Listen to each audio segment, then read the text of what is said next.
ஆராதிப்பேன், எலோகிம் ஆராதிப்பேன், அடோனாய் ஆராதிப்பேன், யெஷுவா தேவனுடைய நாமங்கள், எல் ஷடாய் ஆராதிப்பேன், எலோகிம் ஆராதிப்பேன், அடோனாய் ஆராதிப்பேன், யெஷுவா ஆராதிப்பேன். உம்மை போல யாருண்டு சொல்லுங்க, நன்மை செய்ய நீருண்டு, உம்மைத்தானே நம்புவேன் என் தேவா. எல்லாரும் சேர்ந்து பாடுவோமா?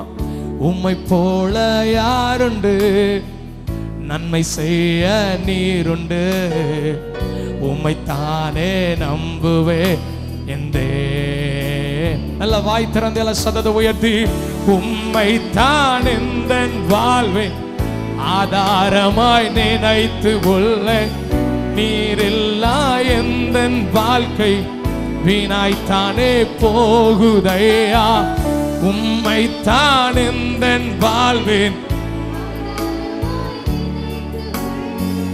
நீரில்லா எந்தன் வாழ்க்கை வீணாய்த்தானே போகுதையா. எல் ஷடாய் ஆராதிப்பேன், எலோகிம் ஆராதிப்பேன், அடோனாய் ஆராதிப்பேன், யெஷுவா ஆராதிப்பேன், எல் ஷடாய் ஆராதிப்பேன், எலோகிம் ஆராதிப்பேன், அடோனாய் ஆராதிப்பேன், யெஷுவா ஆராதிப்பேன். கலங்கு நின்ற என்னை கண்டு கண்ணீரை துடைத்தவாறே, காலமெல்லாம் கண்மணி போல கரம் பிடித்து காத்தவாறே. கலங்கி நின்ற என்னை கண்டு கண்ணீரை துடைத்தவாறே, காலமெல்லாம் கண்மணி போல கரம் பிடித்து காத்தவாறே.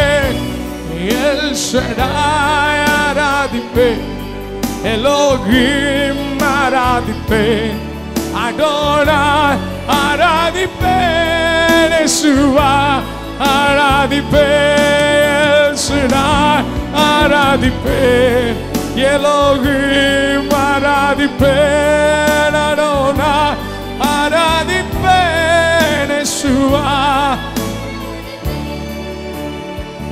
சொல்லுங்க, உம்மை ஆராதிப்பேன், உம்மை ஆராதிப்பேன், யேசுவே உம்மை ஆராதிப்பேன். வாயின் வார்த்தையினால் அவர் ஆராதிங்க. நல்லவரே உம்மை ஆராதிப்பேன், சுகம் தந்தவரே உம்மை ஆராதிப்பேன், தூக்கி எடுத்தவரே உம்மை ஆராதிப்பேன்.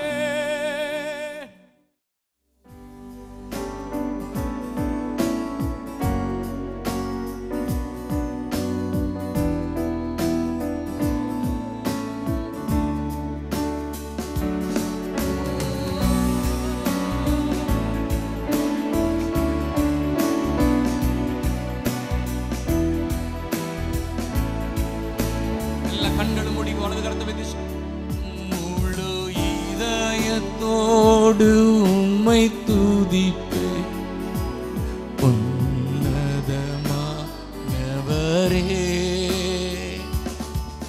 உம் அதிசயங்கள் எல்லாம்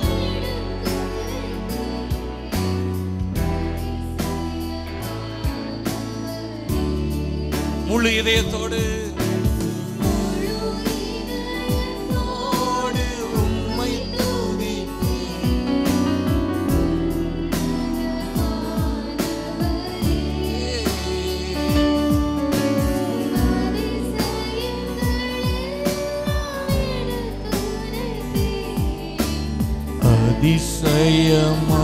அதிசயமானவரே, உன்னதமானவரே, உன்னதமானவரே,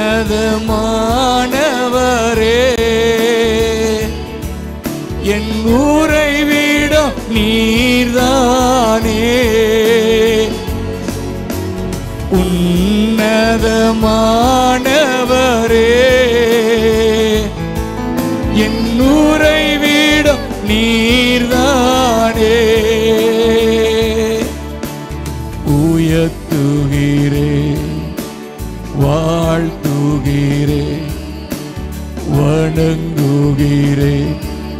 உம்மை போற்றுகிறேன், உயர்த்துகிறேன்,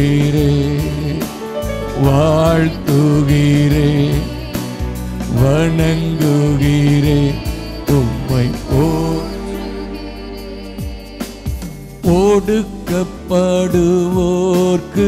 அடைக்கலமே, நெருக்கடி வேளையில் புகழிடமே,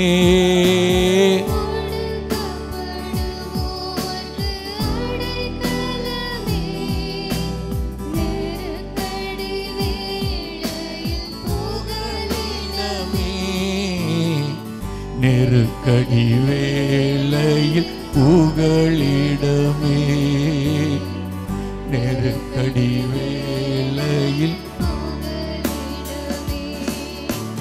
உன்னதமானவரே, என் உறைவிடம் நீதானே, உன்னதமானவரே,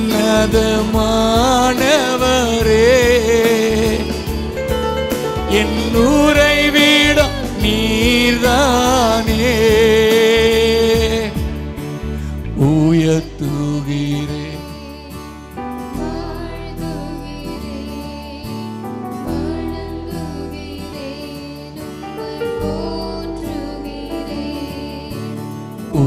உயர்த்துகிறேன், வாழ்த்துகிறேன், வணங்குகிறேன். நாடி தேடி வரும் மனிதர்களை தகப்பன் கை விடுவதே இல்லை,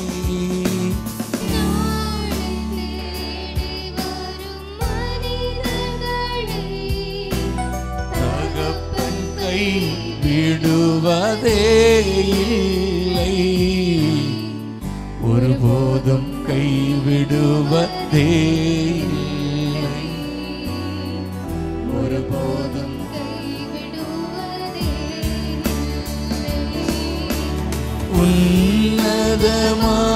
உன்னதமானவரே, உறைவிடம்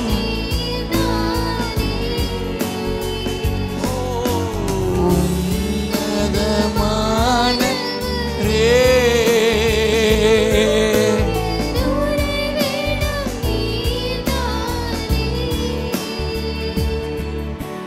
உயர்த்துகிறேன்,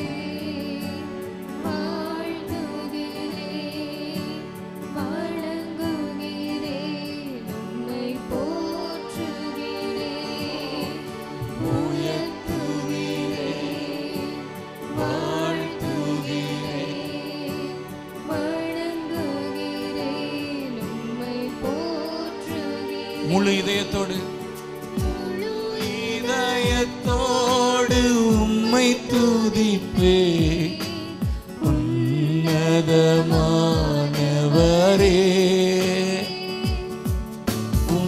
அதிசயங்கள் எல்லாம் எடுத்துரைப்பே, அதிசயமா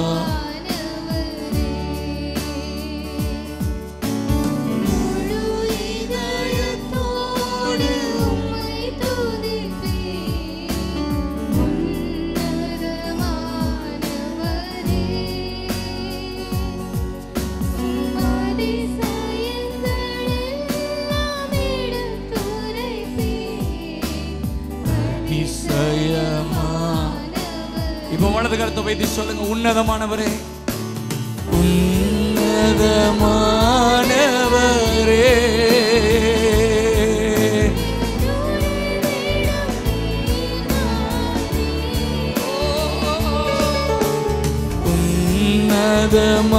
உன்னதமானவரே,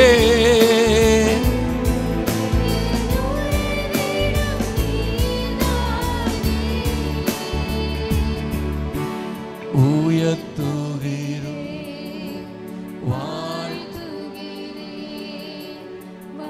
வணங்குகிறேன், உம்மை போற்றுகிறேன், உயர்த்துகிறேன்,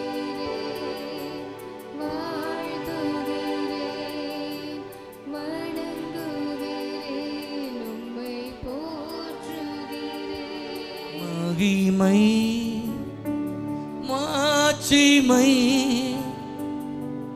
மாவேந்தன் உமக்கே மகிமை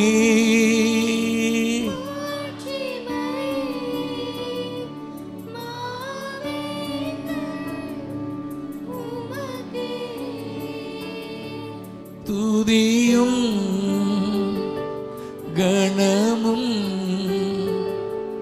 தூயோனே உமக்கே துதியும்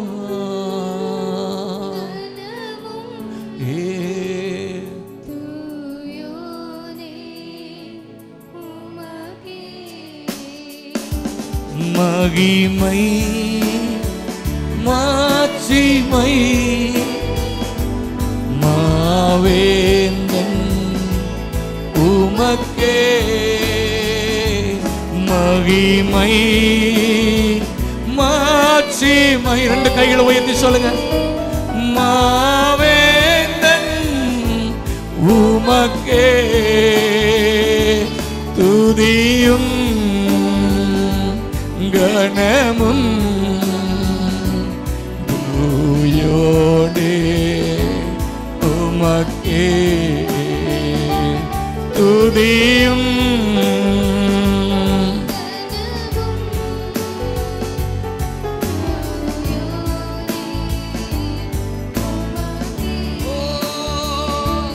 துதியும் லெஹரே மகந்தரோ. வாய்களை திறந்து அப்படியே கையை உயர்த்தி ஆண்டவரை ஆராதிங்க. அவரை உயர்த்துகிற இடத்துல அவர் இறங்கி வருவார். துதியும் கணமும்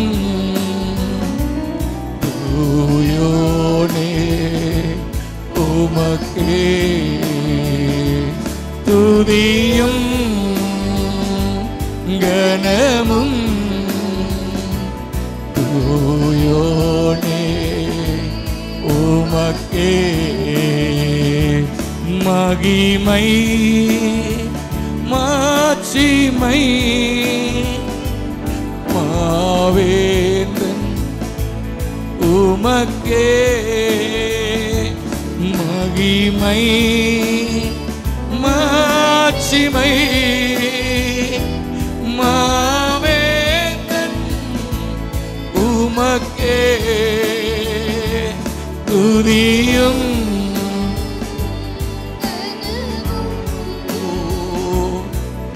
தூயோனே உமக்கே துதியும்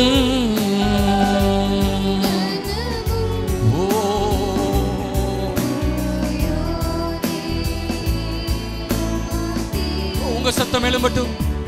துதியும்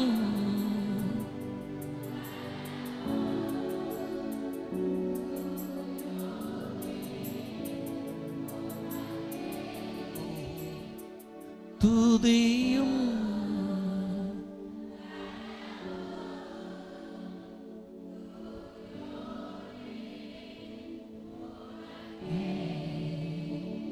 நீங்கள் எதிர்பார்த்திருக்கிற முடிவை அவர் உங்களுக்கு தரும்படி அவர் உங்களை நினைத்திருக்கிறார். அவர் உங்கள் நினைவாயிருக்கிறார்.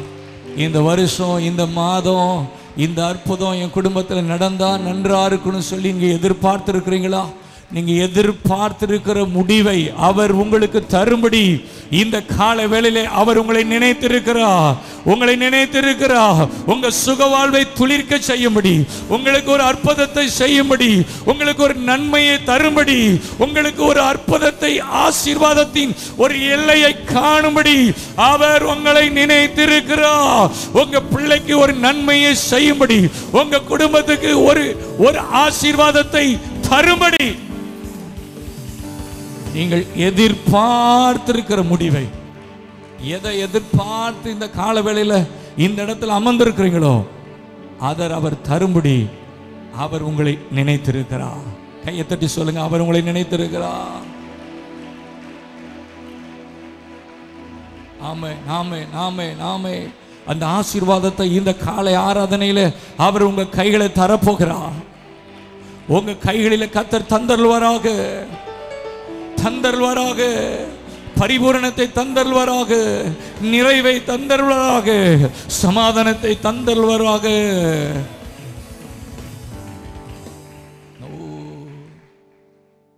நிரப்புங்கப்பா உங்க வல்லமையாலே, நிரப்புங்கப்பா உங்க அக்கினியாலே. ஓ இயேசுவே, இத கால வேளையில அவர் நம்மளை நிரப்புவாராக. சொல்லுங்க, அவருடைய ஆசீர்வாதத்தினால நிரப்புவாராக, அவருடைய வல்லமையினால நிரப்புவாராக, அவருடைய அபிஷேகத்தினால நம்மளை நிரப்புவாராக. ஓ இயேசுவே,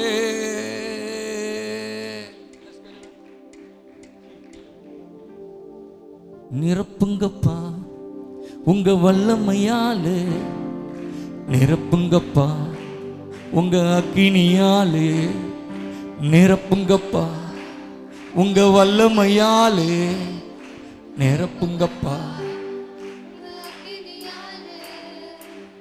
நிரப்பிடுங்க என்ன, நிரப்பிடுங்க ஆவியினாலே, நிரப்பிடுங்க, நிரப்பிடுங்க என்ன, நிரப்பிடுங்க.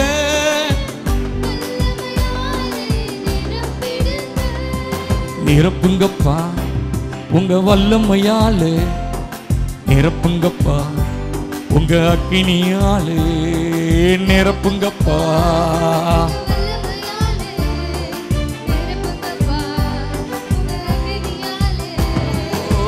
நிரப்பிடுங்க என்ன, நிரப்பிடுங்க ஆவியினாலே, நிரப்பிடுங்க, நிரப்பிடுங்க என்ன, நிரப்பிடுங்க வல்லமையாலே.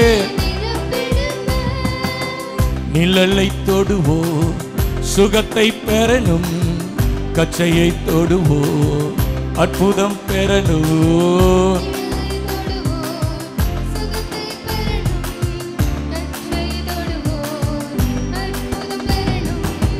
பேதுரு போல் என்ன நிரப்பிடுங்க, பவுலை போல் என்ன பயன்படு, பேதுரு போல் என்ன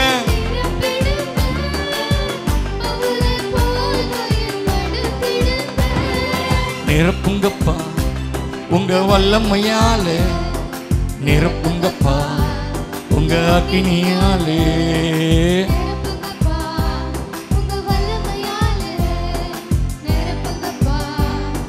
உங்க அக்கினியாலே.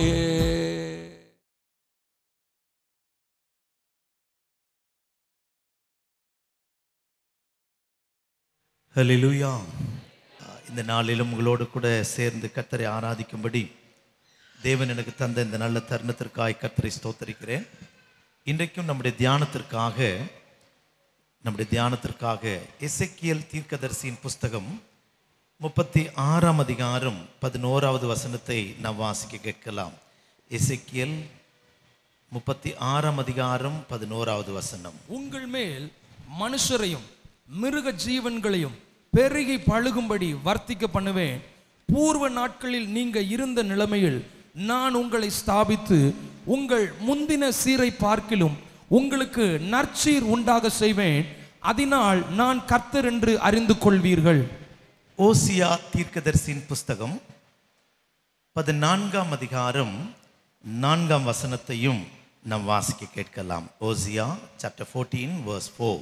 நான் அவர்கள் சீர்கேட்டை குணமாக்குவேன், அவர்களை மனப்பூர்வமாய் சிநேகிப்பேன், என் கோபம் அவர்களை விட்டு நீங்கிற்று. 5வது வசனம் கூட, நான் இஸ்ரவேலுக்கு பனியை போல் இருப்பேன், அவன் லீலி புஷ்பத்தை போல் மலருவான், லீபனோனை போல் வேரூன்றி நிற்பான். கர்த்தருடைய நாமத்திற்கு மகிமை உண்டாகட்டும். எசேக்கியேல் தீர்க்கதரிசியை கொண்டு ஆண்டவர் சொல்லும்போது, நான் உங்களுக்கு முந்தின சீரை பார்க்கிலும் நற்சீர் உண்டாக்குவேன். ஓசியா தீர்க்கதரிசியை கொண்டு கர்த்தர் சொல்லும்போது, நான் அவர்கள் சீர்கேட்டை குணமாக்குவேன். கர்த்தருடைய நாமத்திற்கு மகிமை உண்டாகட்டும். இன்றைக்கு என்னுடைய செய்தியின் தலைப்பு, சீர்கேடுகளை குணமாக்குகிற தேவன். நம்முடைய சீர்கேடுகளை கர்த்தர் குணமாக்குவேன் என்று அவர் நமக்கு வாக்கு பண்ணுகிறார். சந்தோஷம் உள்ளவங்க மட்டும் கை உயர்த்தலையே சொல்லாமா? ஒரு குடும்பம் என்றால் யாக்கோபின் குடும்பத்தை எடுத்துக்கொள்வோமே. யாக்கோபின் குடும்பத்தில் 12 ஆண் மக்கள், ஒரே ஒரு பெண். இந்த 13 பேரும் நல்லவங்களா? எல்லாம் நல்ல பிள்ளைங்களா? உங்களை தான் கேட்குறேன். எல்லா பிள்ளைகளும் நல்ல பிள்ளைகளா? இதே போல நம்முடைய குடும்பத்தில் நாம் எல்லாரும் நல்லவங்களா இருக்கிறோமா? என் தகப்பன், நாங்கள் எங்கள் அப்பாவுக்கு 8 பிள்ளைகள், நான் தான் கடைசி. எங்கள் அப்பா இல்லை, இறந்துட்டாங்க. அவங்க இருந்தால் எங்கள் 8 பேரையும் என் பிள்ளைகள் ரொம்ப நல்லவன்னு சொல்லுவாங்களா? நிச்சயமாக ஒரு 4 பேராகிலும் பொல்லாதவன் சொல்லுவார். மனம் திரும்பாதவர்கள் இவன் மனம் திரும்பாதவன் சொல்லுவார். பின்மாற்றக்காரனாக இருந்தால் எங்கள் அப்பா சொல்லுவார், இவன் பின்மாற்றக்காரன் சொல்லுவார். இதே போலதான் பரலோக தேவனும் கூட. நம்முடைய சபை ஒரு குடும்பமாக இருக்கிறது. நம்முடைய பிதாவாகிய தேவன் அவர் நமக்கு தகப்பனாக இருக்கிறார். இந்த தகப்பன் சில பிள்ளைகளை பார்த்து சந்தோஷப்படுறார், சிலரை பார்த்து துக்கப்படுறார். என் பிள்ளைகள் சீர்கெட்டு போயிருக்கிறார்களே. தீனாலை குறித்து யாக்கோபுக்கு சந்தோஷம் இருக்குமா? கொஞ்சம் பேசுங்க. சந்தோஷம் இருக்குமா? ஒரு பழைய பாட்டு உண்டு, தீனாலடி தீனா ஊரை சுத்த போனாலாம், சீகேமுக்கு போனால் சீரழிந்து போனால், சீர்கெட்டு போனால். முதியோர்கள் விதமாய் பாடி வைத்திருக்கிறார்.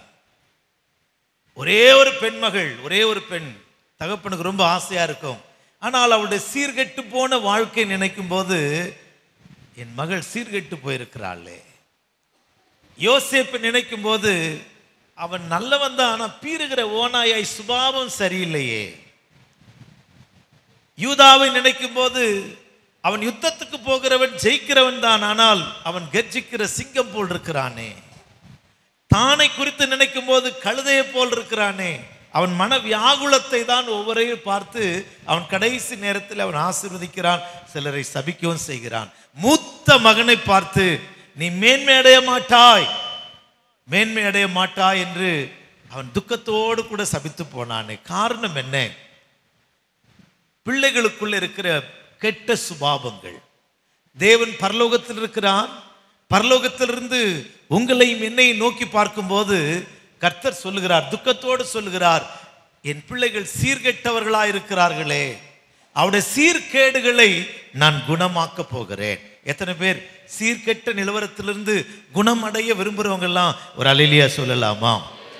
இந்த சீர்கெட்டவன் என்பதற்கு ஆங்கிலத்தில் பேக் ஸ்லைடர், பின்மாற்றக்காரன் என்றும், கர்த்தருக்கு ஸ்தோத்திரம், the spirit of deviations, பிரிவினைவாதிகள் என்றும், கர்த்தருக்கு ஸ்தோத்திரம், இன்னும் சில வார்த்தைகள் கர்த்தருக்கு ஸ்தோத்திரம் இந்த சீர்கெட்டவர்களுக்கு பைபிள்ல சொல்லப்பட்டிருக்கிறது. கர்த்தருக்கு ஸ்தோத்திரம். இப்படிப்பட்ட சுபாவங்கள் உங்களையும் என்னையும் சீர்கெட்டவனாய் மாற்றிவிடுமா, சீர்கெட்டவனாய் மாற்றிவிடுமாம்.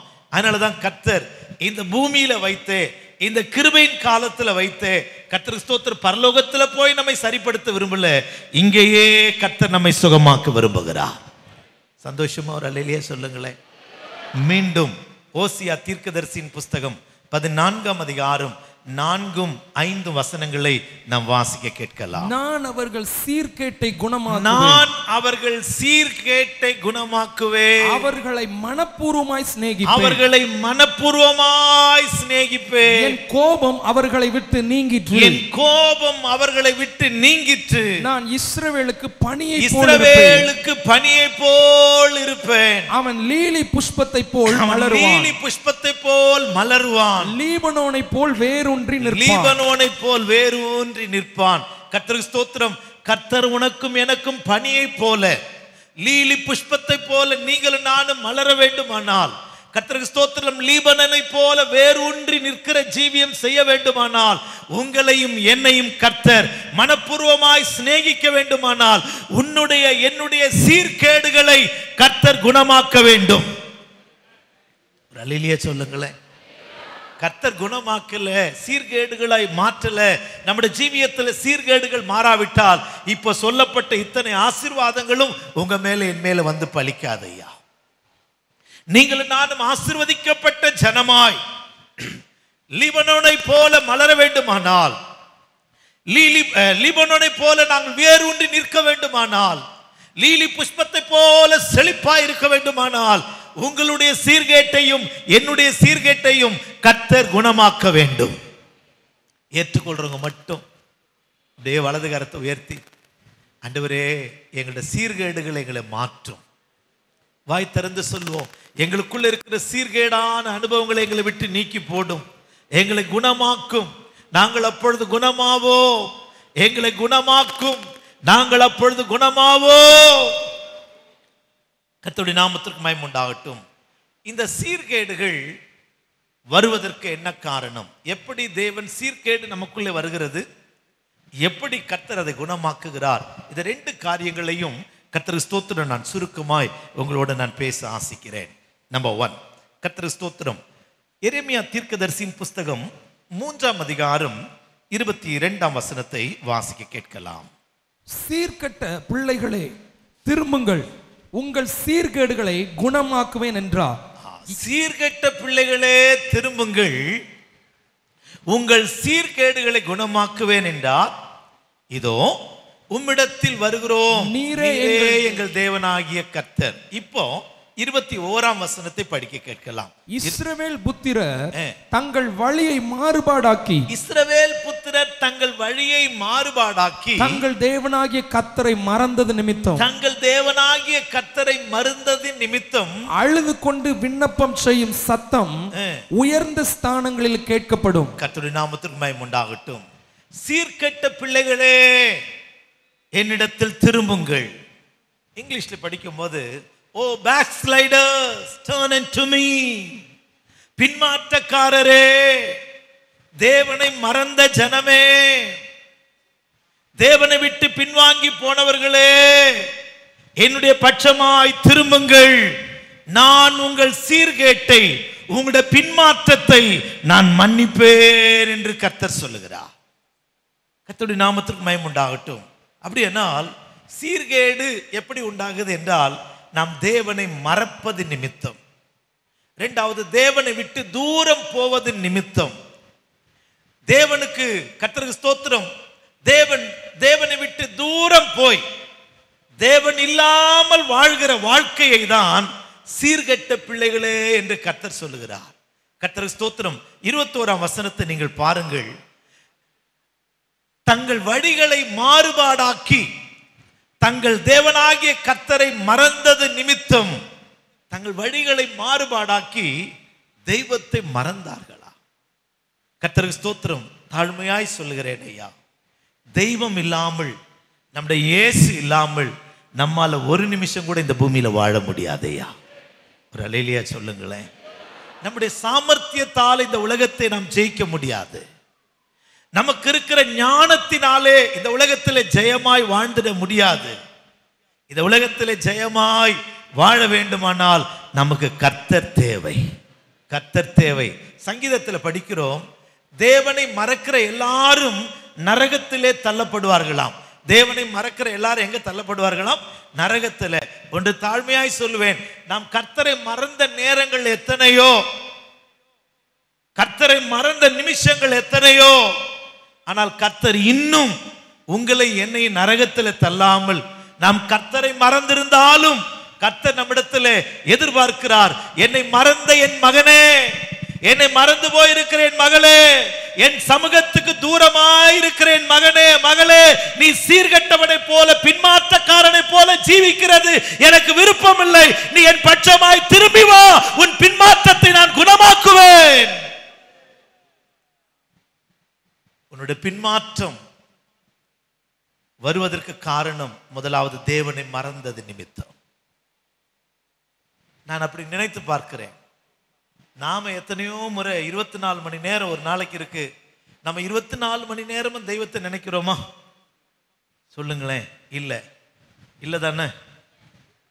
ஒருவேளை காலையில் எழும்பும் போது நினைக்கிறோம், ஏதாவது நல்ல சாப்பாடு கிடைச்சா, பைசா கிடைச்சா, நன்றி ஆண்டவரே, நம்ம கேட்டது கிடைச்சா ஆண்டவரே ஓ தேங்க் காட் அப்படி சொல்றோம். ராத்திரி தூங்கும் போது நான் முந்தி சொல்ற மாதிரி, மத்தாய் மலக்குன்னு கர்த்தாவை நோக்கிக்கோ. ஒரு ஆள் ஜெபம் பண்ணிட்டு அப்படி படுத்துட்டார். ட்ரெயினில் பிரயாணம் பண்ணிட்டு இருந்தோம், கொஞ்ச நேரம் பேசிட்டு இருந்தோம். ഞാൻ കിടക്കാൻ പോകുന്നാர். ஓகே அப்படின்னோம். அவர் பெர்த் எல்லாம் போட்டு அவர் சின்ன ஜெபம் பண்ணார். தெய்வமே மத்தாய் மலக்குன்னு கர்த்தாவை நோக்கிக்கோ ஆமேன் அப்படின்னார். காலையில் எழும்பினோடனே குட் மார்னிங் மத்தாய் அச்சன் அப்படின்னேன். என் பேர் எப்படி உங்களுக்கு தெரியும்னு கேட்டார். நேற்று ஜெபம் பண்ணீங்கல்ல, அப்பவே உங்க பேர் தெரிஞ்சுக்கிட்டு. மத்தாய்ங்கிறது அவருடைய பேர். மலக்குன்னு நான் படுக்க போறேன். கர்த்தாவை நோக்கிக்கோ, ஆண்டவரே என்னை பாதுகாத்து கொள்ளும். இதுதான் ஜெபம். சில நேரங்களில் நம்ம ஆண்டவரை நினைக்கிறது ஒரு நிமிஷத்துக்கும் 60 செகண்டுக்கும் குறைவாக தான் தெய்வத்தை நினைக்கிறோம். அதே நேரத்தில் தெய்வம் ஒரு நிமிஷம் நம்மை மறந்தா நம்ம கதி என்ன? நான் சொல்றது உங்களுக்கு புரியுதுங்களா? ஒரு நிமிஷம் இமைப்பொழுது உன்னை என்ன செய்தேன்? எத்தனை நிமிஷம் கைவிட்டாரா? ஒரு நிமிஷம் கூட இல்லை. The fraction of the second. கண்ணை மூடுற நேரம், திறக்கிற நேரம், அதான் ஒரு நிமிஷம். அந்த மூடுற அரை நிமிஷம் கர்த்தர் இயேசுவை கைவிட்டார். அவ்வளோதான். இயேசுநாதர் கதியே அவ்வளோ பாடுனா கர்த்தர் நம்ம எவ்வளோ நேசிக்கிறார் இல்லையா? கர்த்தருக்கு ஸ்தோத்திரம். எனக்கு அருமையானவர்களே, தேவனை மறந்த சுபாவங்கள், நேரங்கள், தேவனை மறந்த நிமிஷங்கள், அது பின்மாற்றத்தின் நேரங்கள். அதனால்தான் பக்தன் பாடுகிறான், என் நினைவெல்லாம் உமதாகணும், என் பேச்செல்லாம் நீராகணும். என் பேச்சு, என் சிந்தை எல்லாமே யாராய் மாறணுமா? இயேசுவாய் மாறணும். எத்தனை பேர் விரும்புகிறோம்? எத்தனை பேர் விரும்புகிறோங்க? அப்படியே கைகளை உயர்த்தி, ஆண்டவரே ஒரு என் சிந்தை உம்மை விட்டு பிரியக்கூடாதையா. நான் விரும்புகிற என்னோட ஃபீலிங்கை நீங்க உணர்ந்து கொள்ளுங்க. என் நினைவுல கூட நான் உம்மை விட்டு தூரம் போகக்கூடாது ஆண்டவரே. என் நினைவுல நான் உம்மை விட்டு தூரம் போகக்கூடாது. 24 மணி நேரமும் உம்மையே நினைக்கிற அந்த அபிஷேகம், அந்த கிருபை, அந்த வரம் எனக்கு வேணும் ஆண்டவரே. நான் பின்மாற்றக்காரனா இருக்கக்கூடாது. அந்த கிருபை எனக்கு தாங்கப்பா, அந்த கிருபை எனக்கு தாங்கப்பா. கைகளை உயர்த்தி ஸ்தோத்திரம் பண்ணலாமா? அந்த கிருபை எங்களுக்கு தாங்கப்பா, அந்த கிருபை எனக்கு தாங்க. எங்க அடியார்களாகி எங்களுக்கு தாருங்க ஆண்டவரே. இஸ்ரவேல் ஜனங்கள் கர்த்தர் செய்த நன்மையை சீக்கிரமாய் மறந்தார்களா? துரிதமாய் மறந்தார்களா? அப்படியானால் தேவனையும் மறந்தாங்க, தேவனுடைய நன்மைகளையும் மறந்து போயிட்டாங்க. அப்படியானால் சீர்கேடு, பின்மாற்றம் எதனால வருதுன்னு சொன்னா தேவனை மறக்கிறதுனால. நீங்கள் நான் இந்த நாட்களில் கிருபை கேட்கணும். அவங்க எப்படி வந்தாங்களாம்? தேவனை மறந்தது நிமித்தம் அழுது கொண்டு விண்ணப்பம் செய்யும் சத்தம் உயர்ந்த ஸ்தலங்களிலே கேட்கப்பட்டதாம். அப்படி என்னால் திரும்புங்கள். எப்படி கர்த்தரண்டையில திரும்பணும்னா, ஆண்டவரை மறந்ததுக்காக நாம் அழணும், நம்ம அழணும். ஆண்டவரை மறந்ததுக்காக கண்ணீரோட மனஸ்தாபப்பட்டு ஜெபிக்கணும். ஓசியா 14ஆம் அதிகாரம் 2ஆம் வசனத்திலே இவ்விதமாய் சொல்லப்பட்டிருக்கிறது, வார்த்தையை கொண்டு திரும்புங்கள். எப்படி சொல்லணும்? ஆண்டவரே நீர் எனக்கு நன்மை செய்திருக்கிறீர், ஆனாலும் நாங்கள் உம்மை மறந்து விட்டோம். நாங்கள் மறந்ததை எங்களுக்கு மன்னியும், உம்மை மறந்ததை எங்களுக்கு மன்னியும் என்று சொல்லி வார்த்தை அறிக்கை செய்து திரும்பணுமா? அறிக்கை செய்து கர்த்தரிடத்தில் திரும்பணுமா? அழுகையோடு திரும்பணும். கர்த்தருக்கு ஸ்தோத்திரம். ஜெபத்தோடு திரும்பணும். பாவ அறிக்கையோடு திரும்பணையா. அப்படி திரும்பினால் கர்த்தர் சொல்லுகிறார், உன்னுடைய சீர்கேட்டை நான் சுகமாக்குவேன், நான் குணப்படுத்துவேன். நான் உன் சீர்கேடுகளை குணமாக்கும் போது ஆண்டவர் சொல்றார், நான் உன்னை மனப்பூர்வமாய் சிநேகிப்பேன். எப்படி சிநேகிப்பாரா? கர்த்தர் உங்களை என்ன எப்படி நேசிக்கணும்? அப்படி விரும்புறவங்களை அவர் அல்லேலூயா சொல்லலாமா? உங்களை என்னையும் பார்த்து கர்த்தர் சொல்லணும், நான் உங்களை மனப்பூர்வமாய் சிநேகிக்கிறேன், நான் உன்னை மனப்பூர்வமாய் சிநேகிப்பேன். கர்த்தருக்கு ஸ்தோத்திரம். அன்பில வித்தியாசம் இருக்கு. சிலர் மேல மனப்பூர்வமான அன்பு இருக்கும், பூரணமான அன்பு இருக்கும். அந்த பூரணமான அன்புள்ளவர்களுக்கு நமக்கு கஷ்டமாய் கடினமாய் இருந்தாலும் எதை கேட்டாலும் கொடுப்போம். கர்த்தருடைய நாமத்திற்கு மகிமை உண்டாகட்டும். நம்முடைய தேவன் மனப்பூர்வமாய் நம்மை சிநேகிக்கணும், மனப்பூர்வமாய் நம்மை சிநேகிக்கணும். தேவன் என்னை மனப்பூர்வமாய் நேசிக்கணும், கடமைக்காய் நேசிக்கிறது அல்ல. தேவனுடைய நேசம் என்மேல் மனப்பூர்வம் உள்ளதாய் மாறணும். அதற்காக நான் மனம் திரும்பினையா. தகப்பன் தூரம் போன கெட்ட குமாரன் திரும்பி வந்தபோது அவன் அழுக்கு வஸ்திரம் உடுத்திருக்கிறான் என்று கூட பாராமல் அவனை கட்டி அணைத்து முத்தம் செய்தான். கர்த்தருக்கு ஸ்தோத்திரம். ஆனா மூத்த சகோதரனுக்கு ரொம்ப துக்கம். வேசிகளிடத்துல ஆஸ்தி அழித்து போட்டவனுக்கு இத்தனை பெரிய விருந்தா? கர்த்தருடைய நாமத்திற்கு மகிமை உண்டாகட்டும். எனக்கு அருமையானவர்களே, அந்த தகப்பன் நம்மை மனப்பூர்வமாய் நேசிக்க, நம்முடைய அழுக்குகளை பாராமல், நம்முடைய பாவங்களை பாராமல், நம்முடைய அக்கிரமங்களை பாராமல் நம்மை கட்டி அணைத்து நேசிக்க அவர் ஆசையா இருக்கிறார். இஸ்ரவேலே, நீ அழுகையோடு விண்ணப்பத்தோடு வார்த்தைகளை கொண்டு கர்த்தரிடத்தில் திரும்ப மாட்டாயா? நீ கர்த்தரண்டை திரும்பினால் உன்னை இயேசு உன்னுடைய சீர்கேடுகளை குணமாக்கி உன்னை நேசிக்க ஆரம்பிப்பார். அவர் உன்னை நேசிக்க ஆரம்பிச்ச உடனே உன்மேல் வர இருந்த தேவ கோபாக்கினை நீங்கி போய்விடும். அவர் உனக்கு பனியை போல இருப்பார். நீ லீபனனை போல வேரூன்றி வளருவார். ஒரு அல்லேலூயா சொல்லலாமா? சும்மா ஆண்டவரே என்ன மன்னின்னு சொல்லிட்டல்ல, அழுகையோடு விண்ணப்பத்தோடு வார்த்தைகளை கொண்டு நாம் மனம் திரும்புவோம், கர்த்தரண்டை திரும்புவோம், பின்மாற்ற வாழ்க்கையை விட்டு கர்த்தரண்டை திரும்புவோம். அப்படியானால் நம்முடைய சீர்கேடுகளை மன்னிப்பார். தேவனுடைய நாமத்திற்கு மகிமை உண்டாகட்டும்.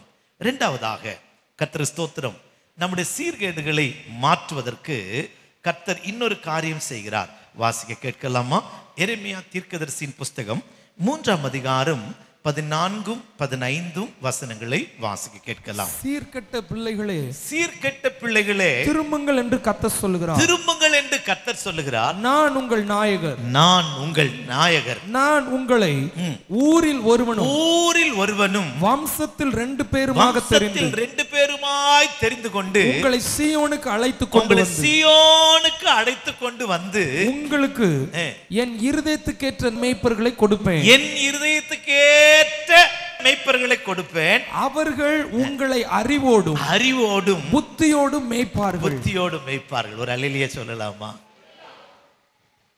நம்முடைய சீர்கேடுகளை குணமாக்க ஆண்டவர் செய்கிற இன்னொரு காரியம், செகண்ட் திங் என்னன்னு சொன்னா, சீர்கெட்ட பிள்ளைகளே, கர்த்தரிடத்துல திரும்புங்கள். கர்த்தரிடத்துல திரும்பினால் அவர் என்ன செய்வார்? 14ஆம் வசனம் போடுங்க பார்க்கலாம்.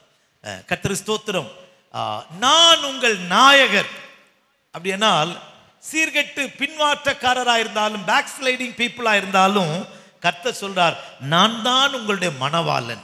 சபையை அவர் மணவாட்டியாய் பார்க்கிறார். சபை மணவாட்டி, இயேசு மணவாளன். நான் உங்களை ஊரில் ஒருவனும் வம்சத்தில் 2 பேருமாய் நான் தெரிந்து கொண்டு எங்க கொண்டு வந்தேன் தெரியுமா? சீயோனுக்கு கொண்டு வருகிறேன். ஒரு அல்லேலூயா சொல்லுங்களேன். அப்ப சீயோன் என்கிற சபையிலே கர்த்தர் கொண்டு வருகிறார். இந்த சபையில வைத்து நம்முடைய சீர்கேடுகளை கர்த்தர் மாற்றுகிறார். அதாவது முந்தி படித்தது தேவனும் கர்த்தர் ஸ்தோத்திரம். முதல் குறிப்பிலே எரேமியா 3, 22, 21, 22 படித்தது அவர் கர்த்தர், நாம் பிள்ளைகள். இப்ப 2வது ஸ்தானத்துல அவர் நாயகன், நாம் அவருடைய மணவாட்டி. அவர் நம்முடைய புருஷன், நாம் அவருடைய மனைவி. கர்த்தர் ஸ்தோத்திரம். என் பட்சமாய் திரும்புங்கள், நான் உங்களுடைய சீர்கேடுகளை குணமாக்குவதற்கு உங்களுக்கு நல்ல மேய்ப்பர்களை தருவேன். ஒரு அல்லேலூயா சொல்லலாமா? சத்தமா சொல்லுங்க. இன்னைக்கு உலகம் அந்த 15ஆம் வசனத்தை கொஞ்சம் அழகா வாசிக்கணும். கர்த்தர் ஸ்தோத்திரம். உங்கள் இருதயத்துக்கு ஏற்ற, அப்படியா இருக்கு, என் இருதயத்திற்கு ஏற்ற, உங்களுக்கு என் இருதயத்திற்கு ஏற்ற மேய்ப்பர்களை கொடுப்பேன். அது பைபிளில் சிலர்லாம், நான் இங்கிருந்து பஹ்ரைன் தேசத்துக்கு டிரான்ஸ்ஃபர் ஆகி போனேன்.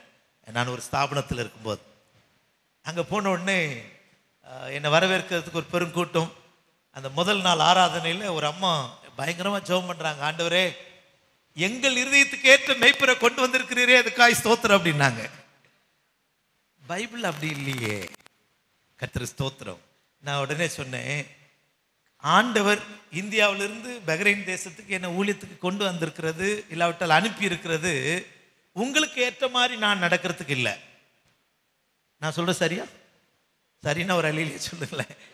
உங்களுக்கு நீங்க சொல்றது போல நான் செய்யறதுக்கு இல்லை.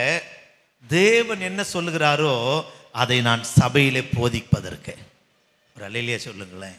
நாம் கர்த்தர் சீக்கிரம் வரப்போகிறார்.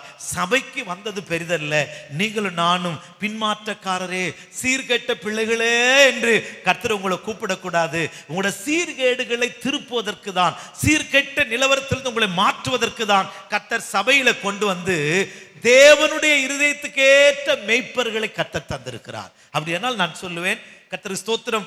மேய்ப்பர்கள் உங்களை அறிவோடும் புத்தியோடும் மேய்ப்பார்கள். தன்னுடைய ஞானத்தில் அல்ல, தன்னுடைய அறிவில் அல்ல. கர்த்தர் என்ன திட்டம் கொடுக்கிறாரோ, என்ன பேச சொல்லுகிறாரோ அவைகளை சபைக்கு பேசி உங்களை சரியான பாதையில நடத்துவதற்கு தான் கர்த்தருக்கு ஸ்தோத்திரம் மேய்ப்பர்களை தேவன் தந்திருக்கிறார். அல்லேலூயா, அல்லேலூயா. கர்த்தருக்கு ஸ்தோத்திரம். எனக்கு ஒரு தலைவர் உண்டு. அவரோடு கூட அதிகமாக ஆலோசனை கேட்பேன். சிலர்லாம் என்கிட்ட சொல்லுவாங்க, ஏன் பாஸ்டர் இன்னும் அவரை நீங்க தலைவராகவே வச்சுக்கிட்டு இருக்கீங்க, நீங்க தனியா சுயாதீனமா செயல்படலாமே, தனியா நீங்களே ஊழியம் செய்யலாம், நீங்க தலைவரை போல இருக்கலாமே. அப்போ நான் ஜெபித்து பார்த்தேன். ஆண்டவர் எனக்கு சொன்னார், உனக்கு ஜனங்கள் தசமபாகம் கொடுக்கணும்னா நீ உன் தலைவனுக்கு தசமபாகம் கொடுக்கணும்.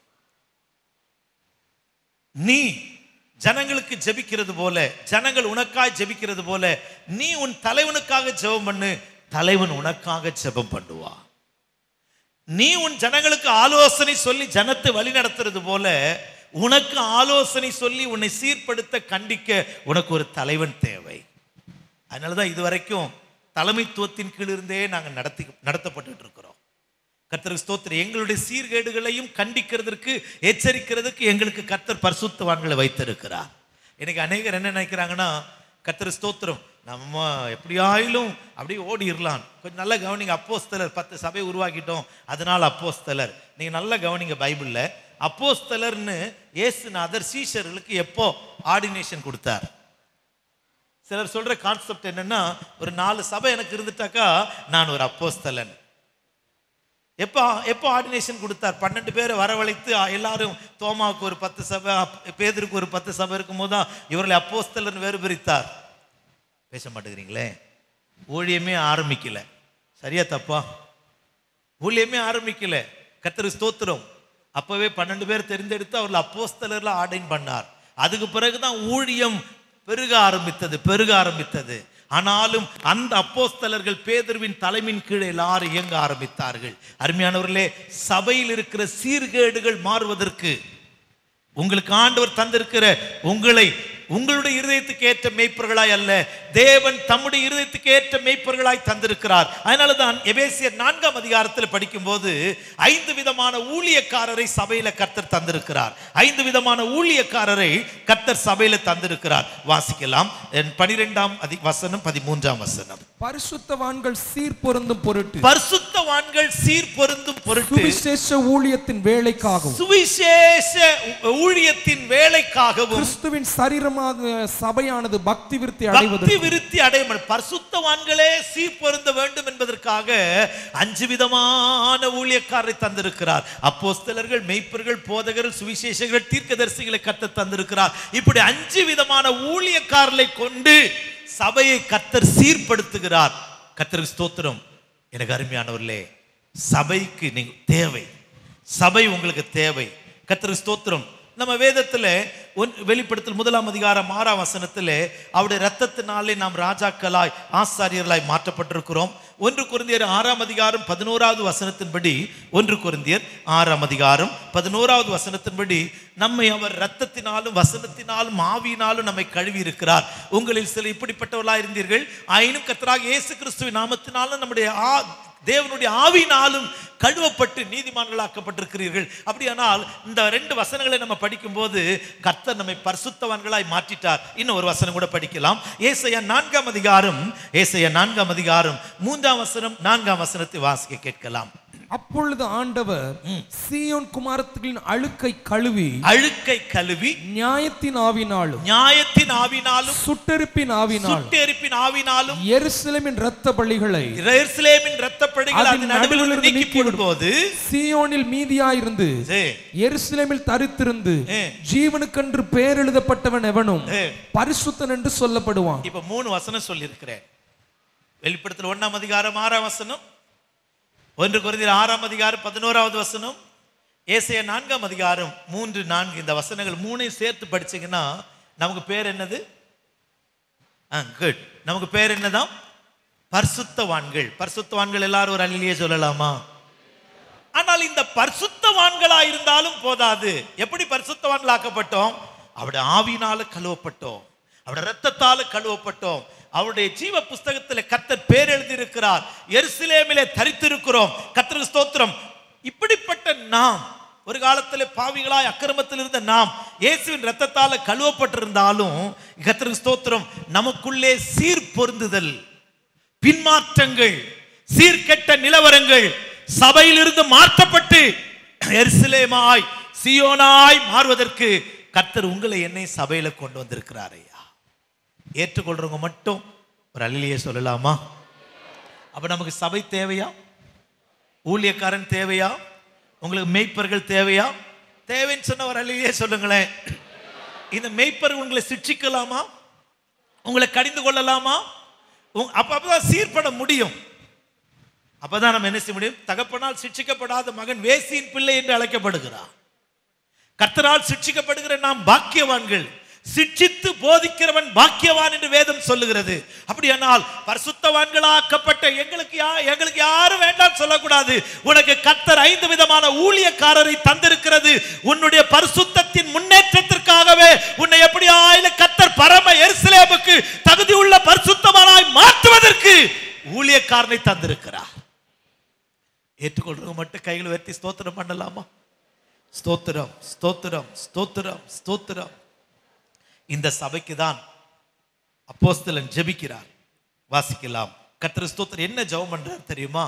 இரத்தத்தால கழுவப்பட்டிருக்கிற, கர்த்தர் ஸ்தோத்திரம், ஆவியினால கழுவப்பட்டிருக்கிற, வசனத்தினால கழுவப்பட்டிருக்கிற எருசலேம் சபையாய் கூடி வந்திருக்கிற இந்த சபை எப்படி மாறணுமாம்? 2 கொரிந்தியர் 13ஆம் அதிகாரம், 2 கொரிந்தியர் 13ஆம் அதிகாரம் 9வது வசனம். அப்போஸ்தலனுடைய ஜெபத்தை நாம் வாசிக்கிறோம். நாங்கள் பலவீனரும் நீங்கள் பலமுள்ளவர்களுமாய் இருக்கையில் சந்தோஷப்படுகிறோம். நீங்கள் நற்சீர்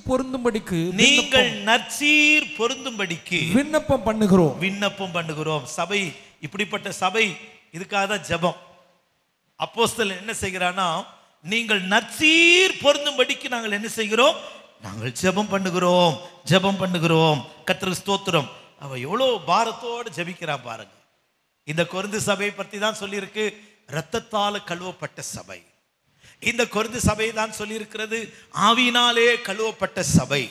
இந்த கொரிந்து சபை குறித்து தான் சொல்லப்பட்டிருக்கிறது, கர்த்தருக்கு ஸ்தோத்திரம், அவர்கள் வருகைக்காக ஆவலாய் காத்திருக்கிற சபை.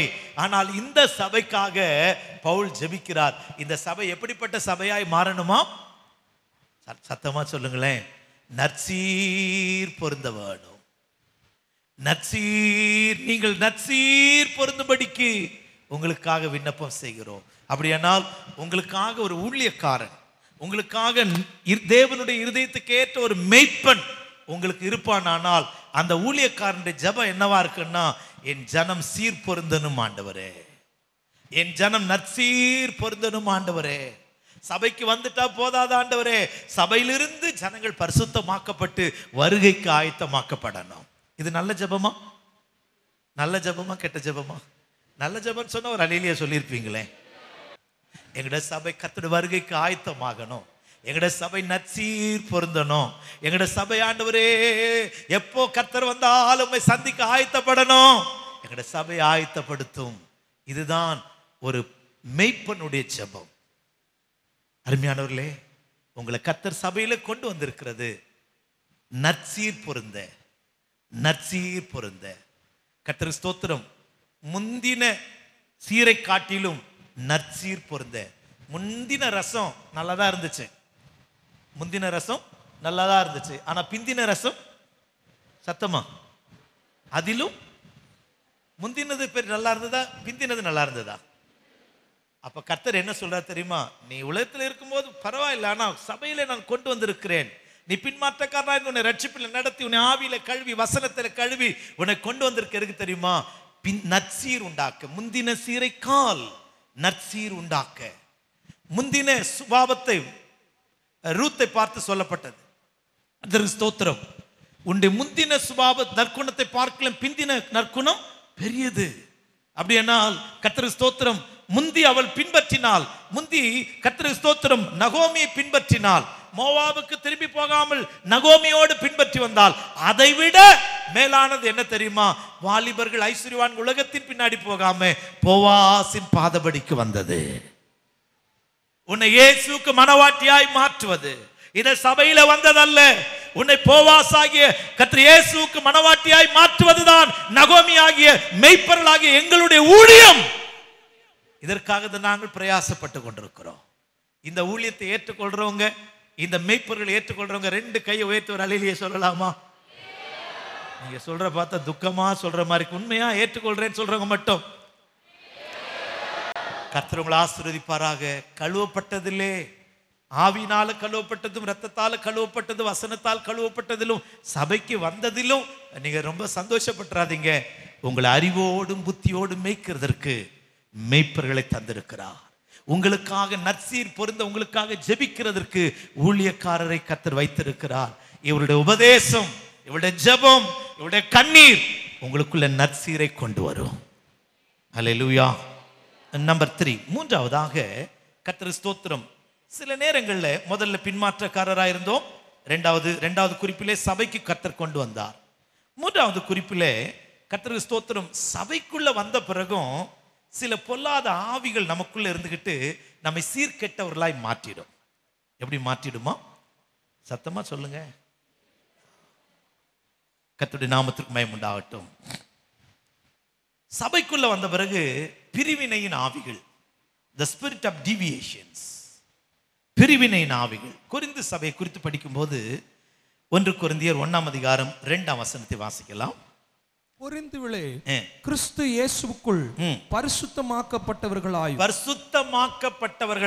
பரிசுத்தவான்களாகும்படி அழைக்கப்பட்டவர்களுமாயிருக்கிற போதும். கர்த்தர் ஸ்தோத்திரம். இந்த சபையாரை பாருங்க, எதுக்காக அழைக்கப்பட்டிருக்கிறாங்களா? பரிசுத்தமாக்கப்பட்டவர்களும் பரிசுத்தவான்களாய் இருக்கும்படி அழைக்கப்பட்டவங்க. அவங்களுக்கு பேர் என்னதப்போ?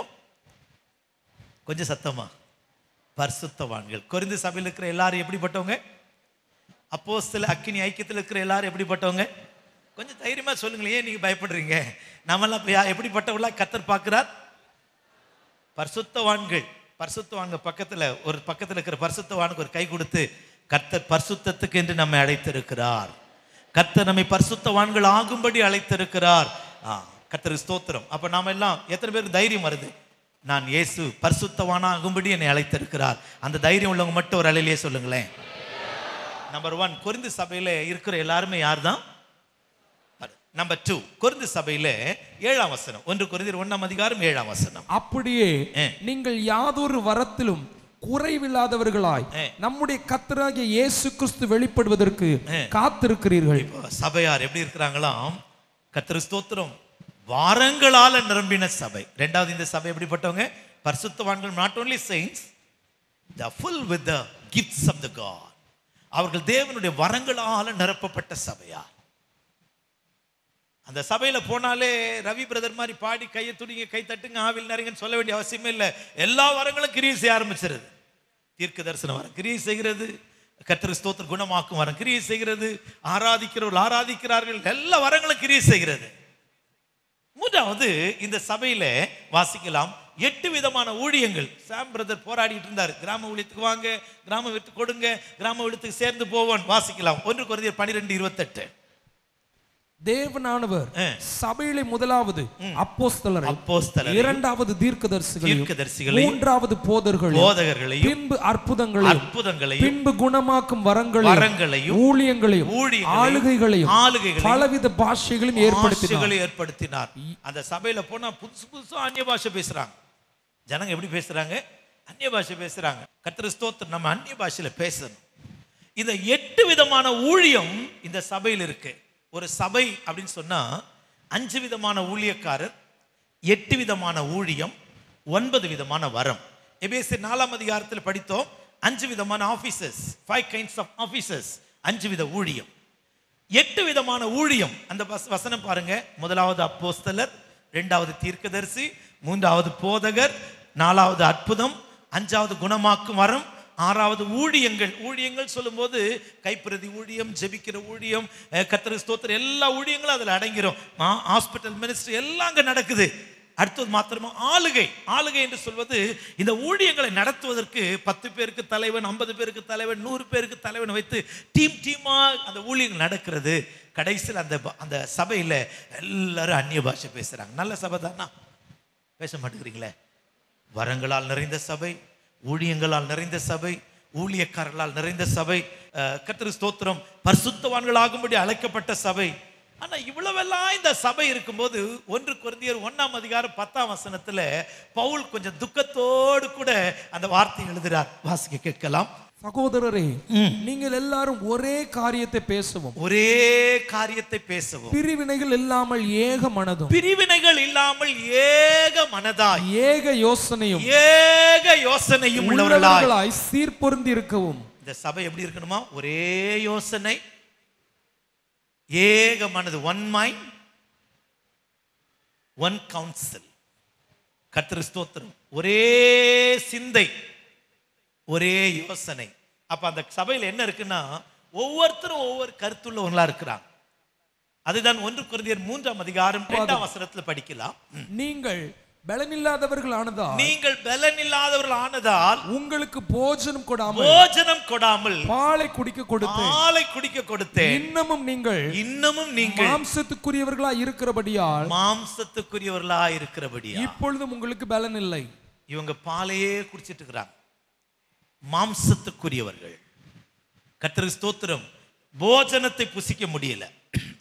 கர்த்தருக்கு ஸ்தோத்திரம். நாங்க பைபிள் ஸ்டடி புதன்கிழமை தோறும் நடத்திட்டு இருக்கிறோம்.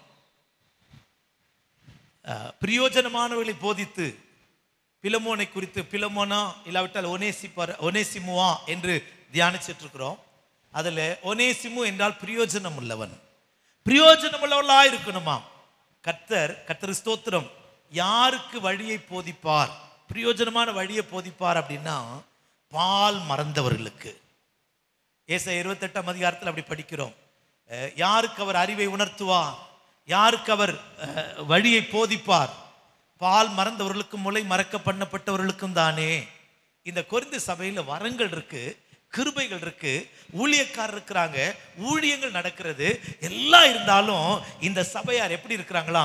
மாம்சத்துக்குரியவர், கார்னல் பீப்புள்.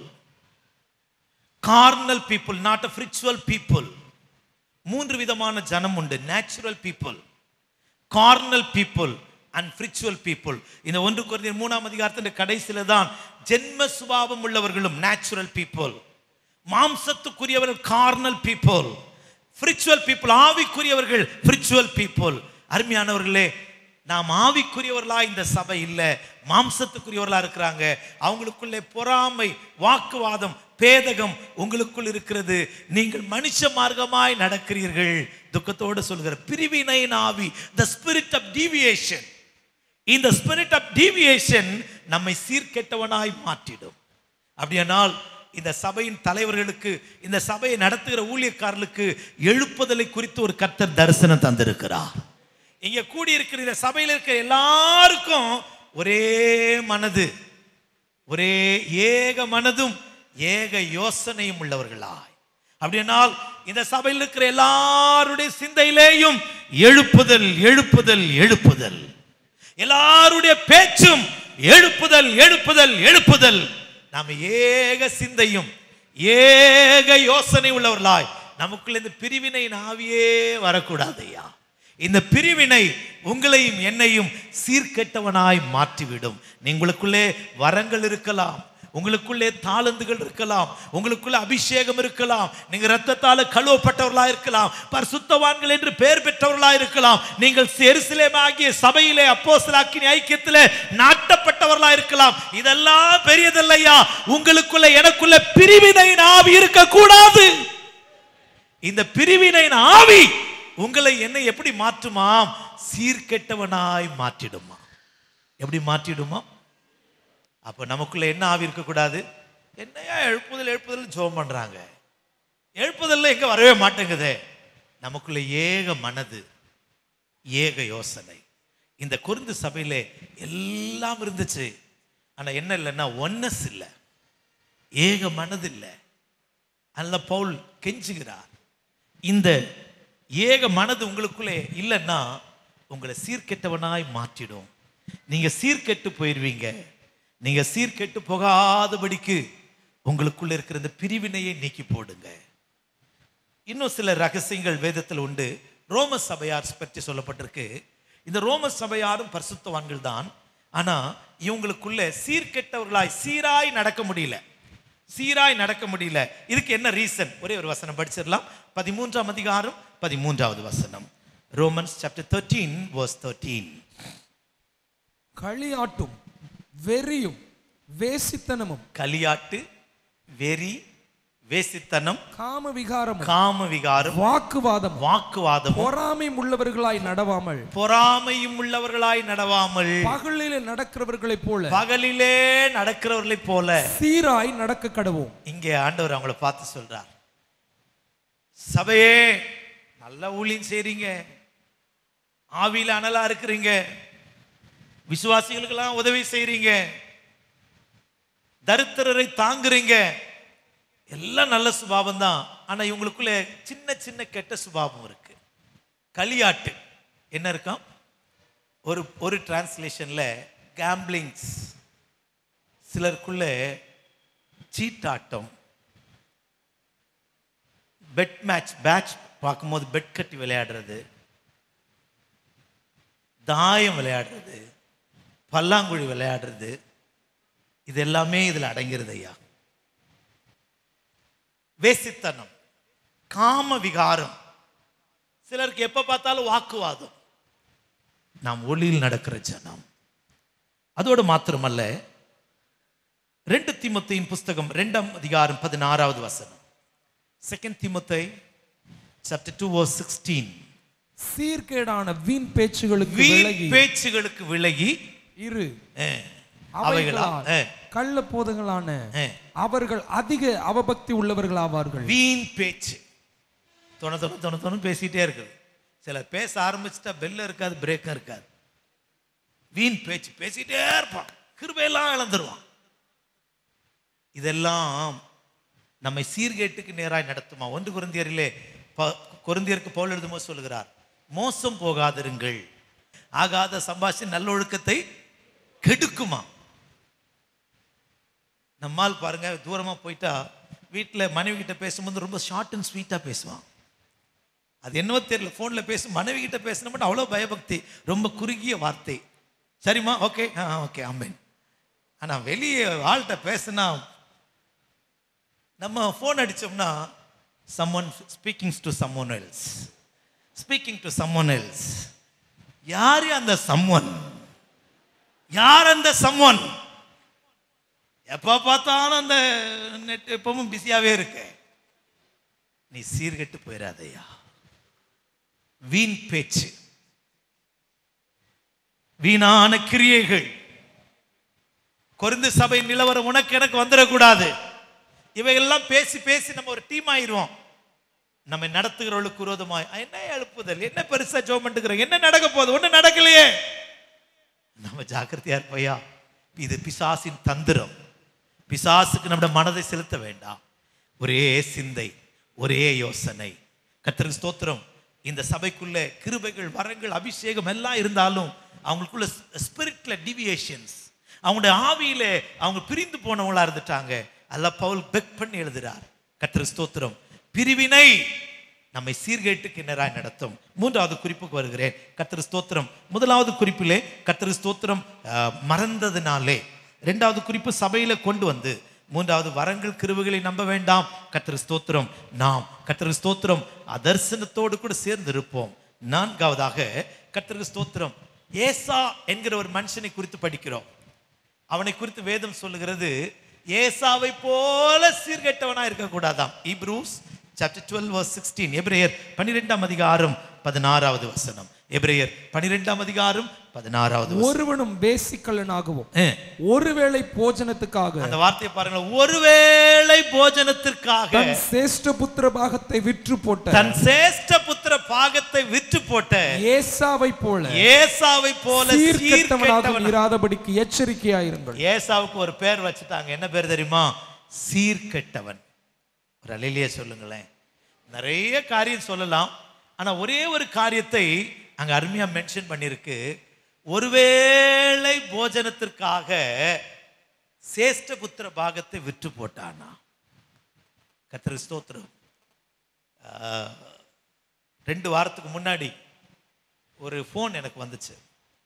ஒரு சனிக்கிழமை ராத்திரி, பாஸ்டர், அந்த பிள்ளைக்கு இப்போ தான் கல்யாணம் ஆயிருக்கு. என் புருஷன் என்னை வந்து பிஎட் படிக்கிறதுக்காக நாளைக்கு அட்மிஷனுக்காக காலேஜ் கூப்பிட்டு போகிறாங்க.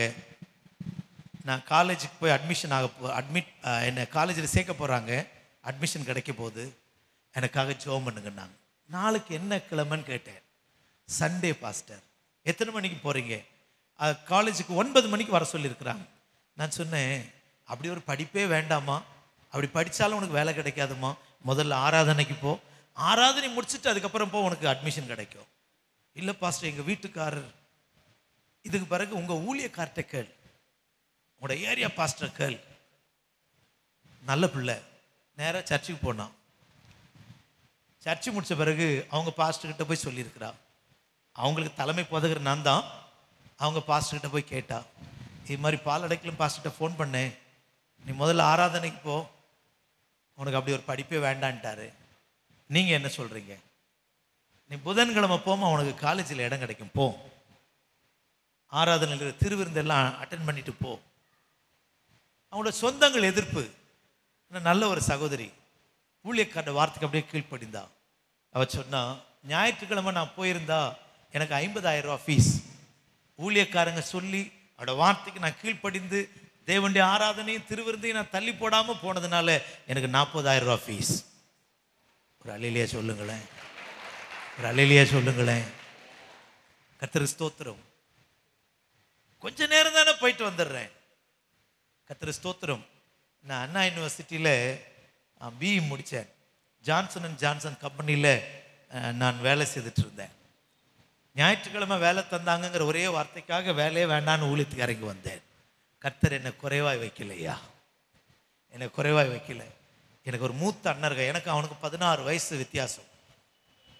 நான் ஊழியத்தில் ஒரு சில நேரங்களில் ரொம்ப கஷ்டமான பாதையில் போகும்போது அவங்ககிட்ட ஒரு 5,000 ரூபா கடன் கேட்டிருந்தேன். ஒரு 20-25 வருஷத்துக்கு முன்னாடி. அவன் என்னை பரியாசம் பண்ணான். ஏய், நான் சென்ட்ரல் கவர்மெண்ட் சர்வெண்ட், எங்ககிட்ட எப்பவும் பணம் இருக்கும், நீ இன்னும் கடவுளை நம்பி போன ஏன்ட்ட கேட்குற. அன்னைக்கு ஒரு வைராக்கியம், ஆண்டவரே அண்ணங்கிட்ட கூட இன்னைக்கு கேட்கக்கூடாது. இப்போ அவன் என்கிட்ட கேட்குறான், என்னை பார்த்து கேட்குறான், நான் சென்ட்ரல் கவர்மெண்ட்டில் ஐசிஎஃப்ல வேலை பார்த்து ஒரு முறை கூட ஃப்ளைட்டில் ஏறலையாடா, நீ எப்போ பார்த்தாலும் ஃப்ளைட்டில் போயிட்டு வர, அங்கே போயிட்டு வர, எங்கே போயிட்டு வரேங்கிறியே.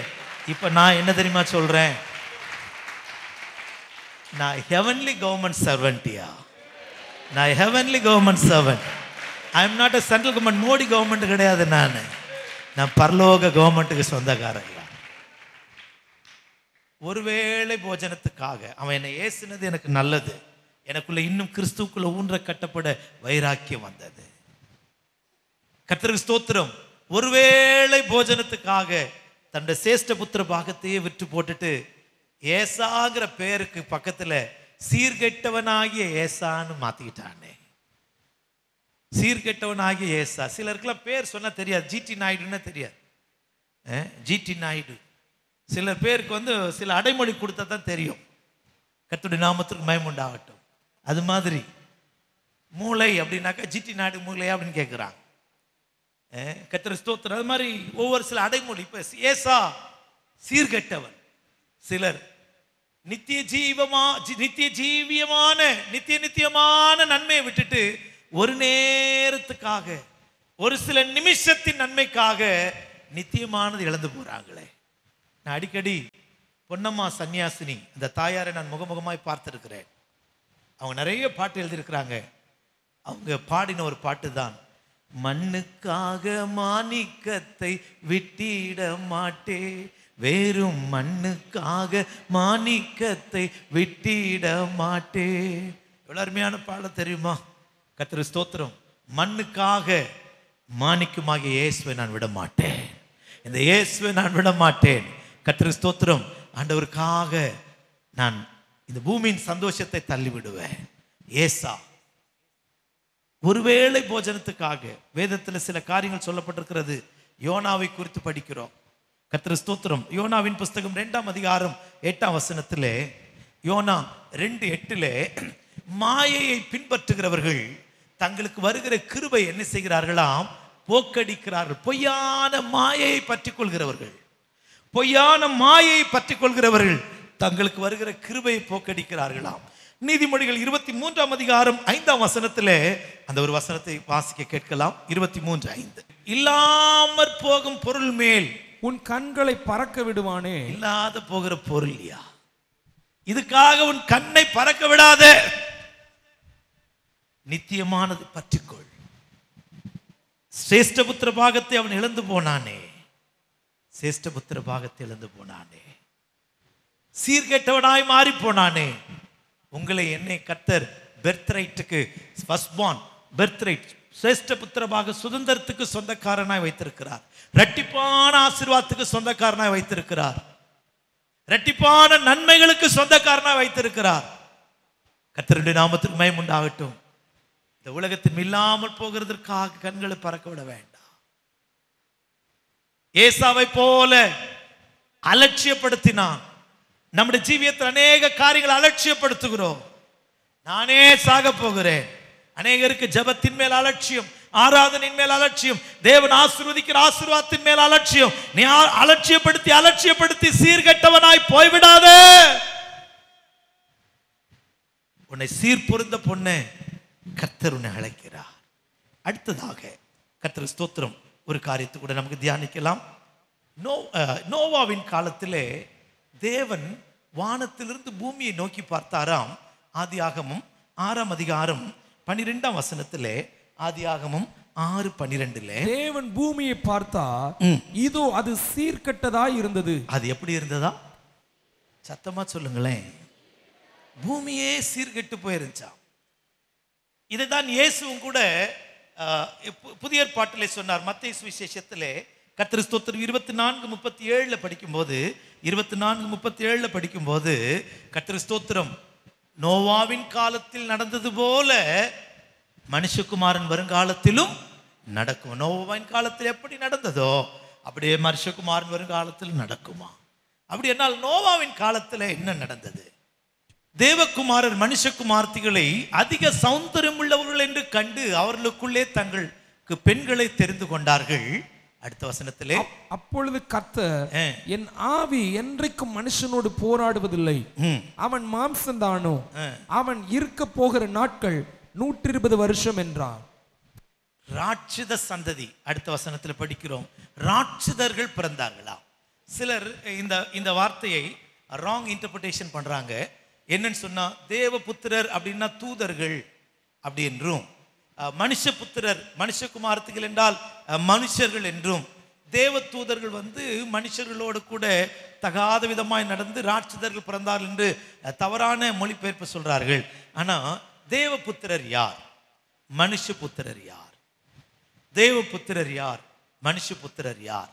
இந்த வசனத்துக்கு இன்னும் பல பொல்லாத ஆவிகளோடு கூட அவர்கள் தங்களுடைய இச்சைகளை தீர்த்து கொள்ளுகிற அந்த சம்பவத்தை எல்லாம் பேசுறார். கர்த்தர் ஸ்தோத்திரம், ஒரு ஆணா இருந்தால் என்னை காட்டேறி மிதிச்சிட்டுங்கிறான். அதாவது அதை தான் பேதுருவின் நிருபத்தில் சொல்லும்போது, சிந்தையிலே வீணராகி, சிந்தையிலேயே கர்த்தர் ஸ்தோத்திரம் வீணராய் பாவ அனுபவங்களை அனுபவிக்கிறவர்கள், சொப்பனத்திலேயே அனுபவிக்கிறவர்கள். அது பிசாசுடைய தொல்லை. ஆனால் இந்த தேவபுத்திரர், இங்கே சொல்லப்பட்டிருக்கிற தேவபுத்திரர் மனுஷகுமாரத்திகள், இவர்கள் யார்? சேத் தேவனை தொழுது கொண்டதினாலே அவருடைய வம்சம் தேவபுத்திரர், தேவ சந்ததி என்று அழைக்கப்பட்டது. காயினின் வம்சம் மாம்சிகத்தை வெளிப்படுத்தி ஆபேலை கொலை செய்ததினாலே காயினின் வம்சத்தார், கர்த்தருக்கு ஸ்தோத்திரம், அவர்கள் மனுஷபுத்திரர் என்று அழைக்கப்பட்டார்கள். இந்த தேவபுத்திரரும் தேவனை தொழுது கொள்ளுகிற ஜனங்களும் தேவன் இல்லாமல் வாழ்கிற காயினுடைய சந்ததியும் இவர்கள் சம்பந்தம் கலந்ததினாலே ராட்சத பிறவிகள் பிறந்தார்களா? ராட்சத பிறவிகள், தெய்வத்தை தேடாத, தெய்வம் இல்லை என்று சொல்லுகிற, தெய்வத்துக்கு அந்நியமாய் ஜீவிக்கிற ஒரு கூட்டத்தார் பிறந்தார்களா? அருமையானவர்களே, நீங்களும் நானும் தேவனை ஆராதிக்கிற ஜனம். நம்மை வேதம் தேவபுத்திரர் என்று அழைக்கிறது. கர்த்தருக்கு ஸ்தோத்திரம். நாம் சம்பந்தம் கலக்கும் போது ரட்சிக்கப்படாத குடும்பங்களோடு, ரட்சிக்கப்படாத ஜனத்தோடு நீங்கள் சம்பந்தம் கலந்தால் உங்களுடைய சந்ததி சீர்கெட்டதாய் மாறிவிடும். தேவன் பூமியை நோக்கி பார்த்தார், அது சீர்கேடாய் இருந்தது, சீர்கெட்டதாய் இருந்தது. கர்த்தருக்கு ஸ்தோத்திரம். நீங்கள் நானும் சீர்கெட்ட சந்ததி அல்ல, பக்தியுள்ள சந்ததியை பெறுவதற்கு கர்த்தர் அவர் ஒருவனை படைத்தார். கர்த்தருடைய நல்ல நாமத்திற்கு மகிமை உண்டாகட்டும். பக்தியுள்ள சந்ததி உங்களுக்குள்ளே. கர்த்தருக்கு ஸ்தோத்திரம். அந்நிய நுகத்திலே அவிசுவாசிகளுடன் பிணைக்கப்பட வேண்டாம். ஏன் இந்த பொல்லாத சிந்தை? கர்த்தருக்கு ஸ்தோத்திரம்.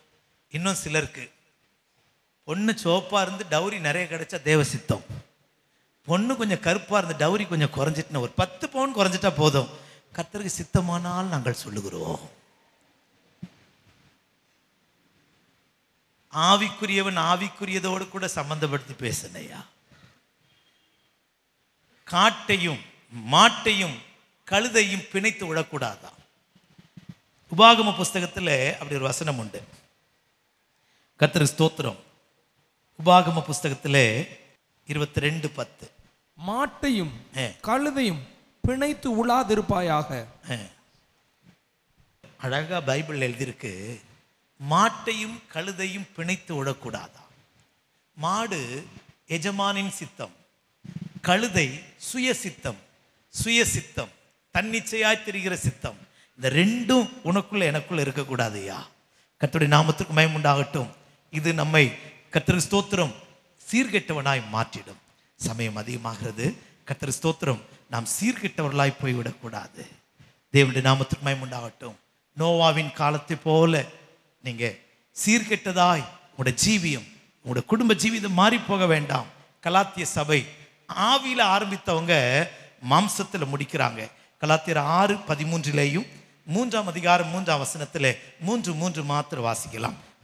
ஆவியினாலே ஆரம்பம் பண்ணின நீங்கள் இப்பொழுது மாம்சத்தினாலே முடிவு பெற போகிறீர்களோ, முடிக்க போகிறீர்களோ? நீங்கள் இத்தனை புத்தியினரோ?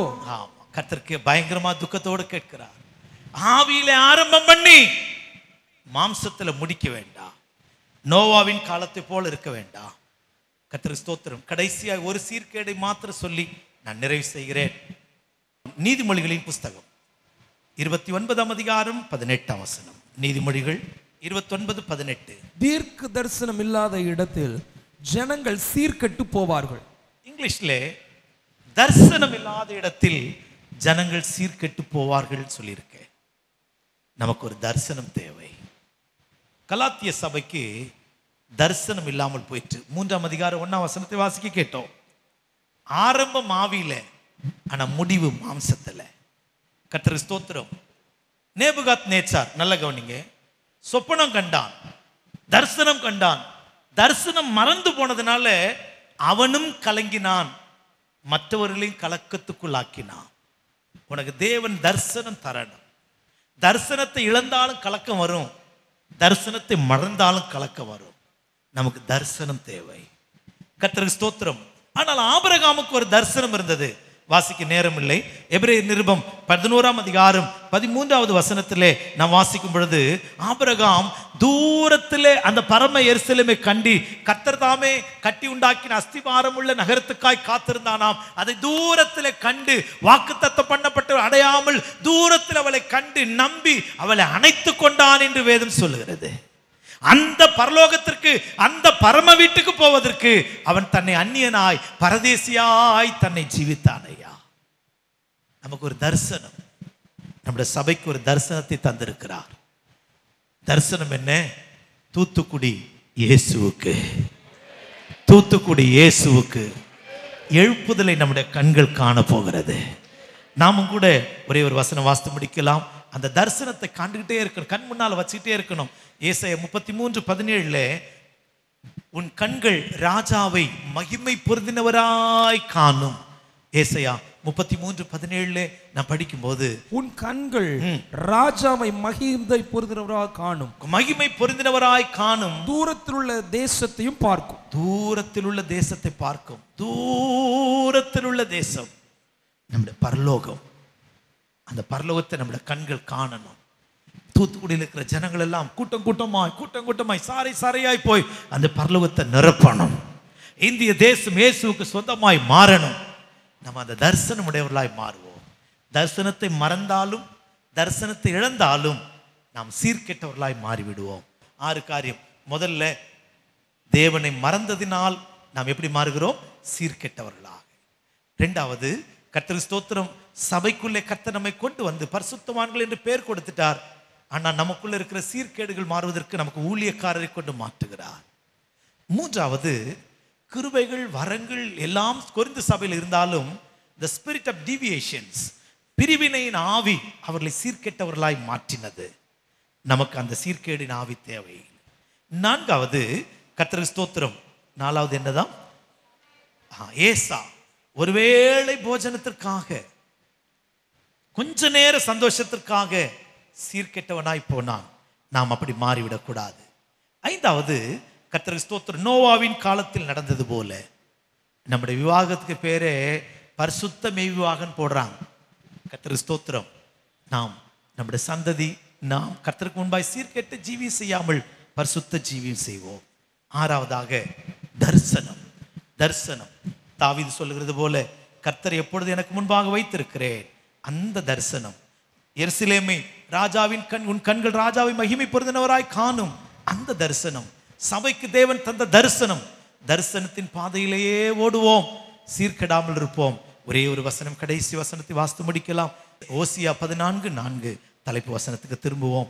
ஓசியா 14:4. நான் அவர்கள் சீர்கேட்டை குணமாக்குவேன், அவர்களை மனப்பூர்வமாய் சிநேகிப்பேன், என் கோபம் அவர்களை விட்டு நீங்கிட்டு நான் இஸ்ரவேலுக்கு பனியை போல் இருப்பேன். அவன் லீலி புஷ்பத்தை போல மலருவான், லீபனோனை போல் வேரூன்றி நிற்பான். இந்த ஆசீர்வாதம் உங்கள் மேல் வந்து பலிக்கும்படி நீங்கள் லீலி புஷ்பமாய் லீபனோனாய் வேரூன்றி மனப்பூர்வமாய் கர்த்தர் சிநேகிக்கிற சபையாய் இந்த சபை மாற சீர்கேட்டை விட்டு திரும்புவோம்.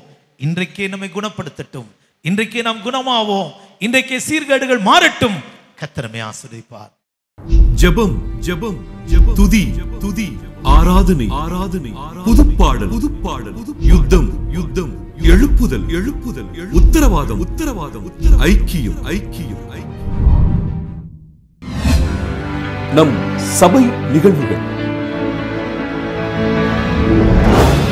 கிருபையில் களிகூறுவோம். திங்கள் முதல் சனிக்கிழமை வரை காலை 5:30 மணி முதல் 6:30 மணி வரை. முழங்கால் யுத்தம் திங்கள் முதல் வெள்ளிக்கிழமை வரை காலை 10 மணி முதல் 12 மணி வரை. வாலிப பெண்கள் கூடுகை 2ஆம் சனிக்கிழமை மாலை 5:30 மணி முதல் இரவு 7:30 மணி வரை. பெண்கள் ஐக்கியம் 4ஆம் சனிக்கிழமை காலை 10 மணி முதல் மதியம் 1 மணி வரை. A cry for revival. எழுப்புதலில் எம் கண்ணீர் துளிகள். தினமும் மாலை 6:30 மணி முதல் இரவு 8:30 மணி வரை. நானும் என் வீட்டாரும் குடும்ப ஆசீர்வாத கூடுகை செவ்வாய்க்கிழமை தோறும் மாலை 7 மணி முதல் இரவு 8:30 மணி வரை. யாக்கோபின் யுத்தம் ஆண்கள் ஐக்கியம் புதன்கிழமை தோறும் இரவு 10 மணிக்கு.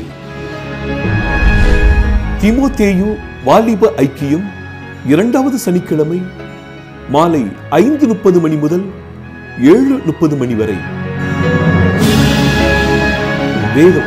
வேத பாட கூடுகை புதன்கிழமை தோறும் மாலை 7 மணிக்கு. பெருமீச்சு இரவு ஜெபம் 2ஆம் வெள்ளிக்கிழமை இரவு 10 மணிக்கு. எக்காலம் 12 மணி நேர துதி ஆராதனை தினமும் காலை 7 மணி முதல் இரவு 7 மணி வரை.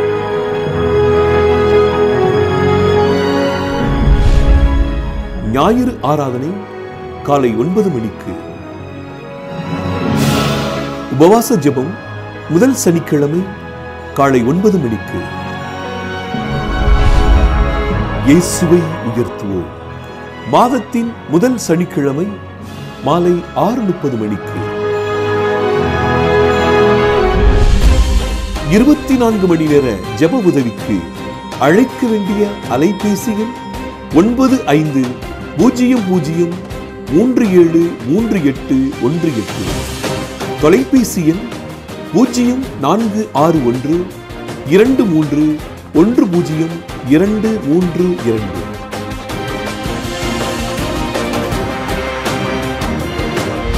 சும்மா இரு, புறப்படு, பிளந்து விடு.